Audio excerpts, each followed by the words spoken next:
Live from the most important city in the world, Michael K. Kennedy and Frank Kingston, the Whistleblowers. Hello, and welcome to Whistleblowers. I'm Frank Kingston.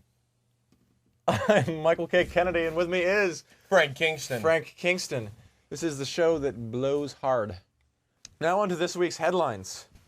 Someone associated with the White House is being scrutinized by the media for his recent folly.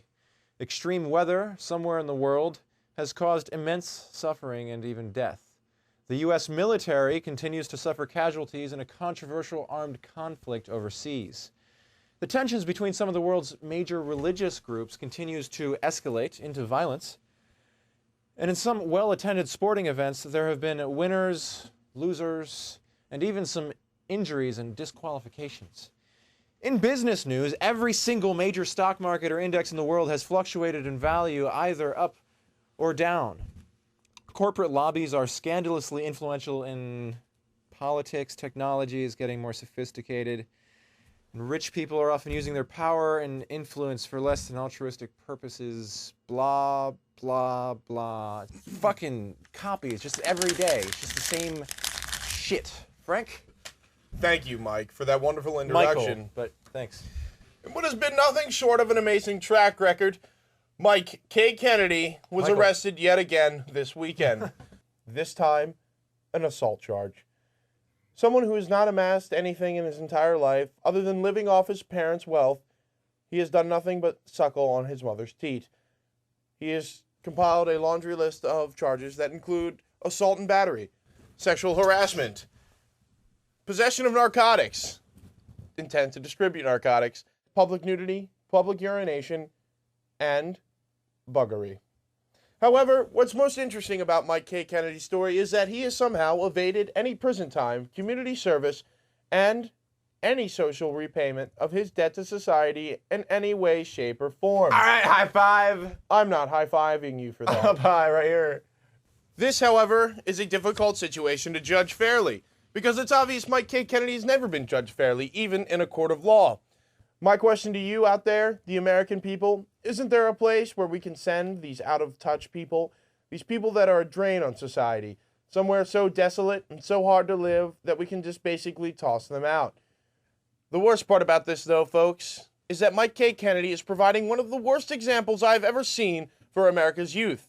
However, some may think he's cool or righteous, but I know, deep down, he's a pompous asshole. That's my news. Good night and good evening. I'm Frank Kingston. Thank you for that, Frank. I certainly enjoyed the topic, although your views might be a little skewed. That's probably because you're narcissistic.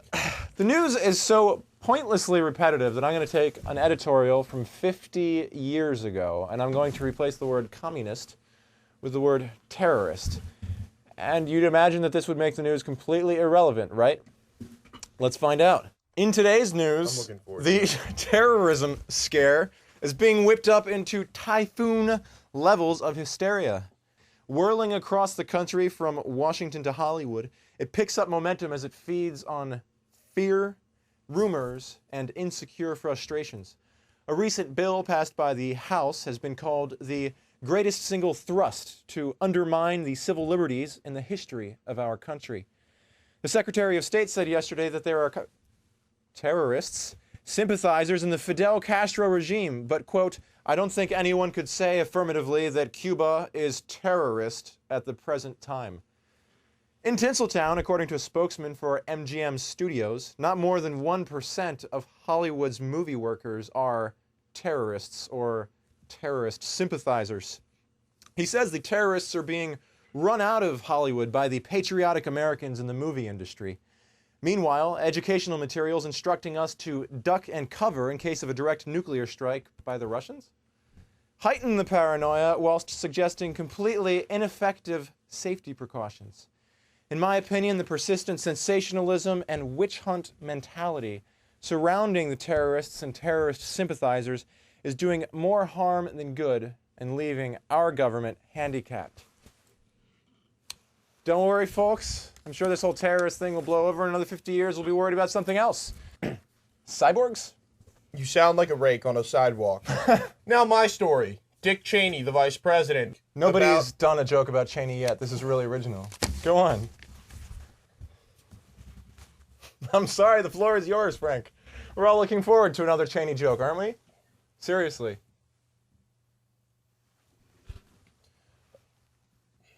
It's not worth it. How many vice presidents does it take to shoot a 78-year-old lawyer? The answer? Just one. In an incident that happened recently, Dick Cheney misfired and hit a fellow hunter. His name, Harry Whittington. The situation, though, went up in flames very early. We hope that Dick Cheney and Harry Whittington will soon have a sit-down in which we will see a softer side of Cheney. This has been Whistleblowers. I'm Frank Kingston. And I'm Michael K. Kennedy. And this is my news, not his.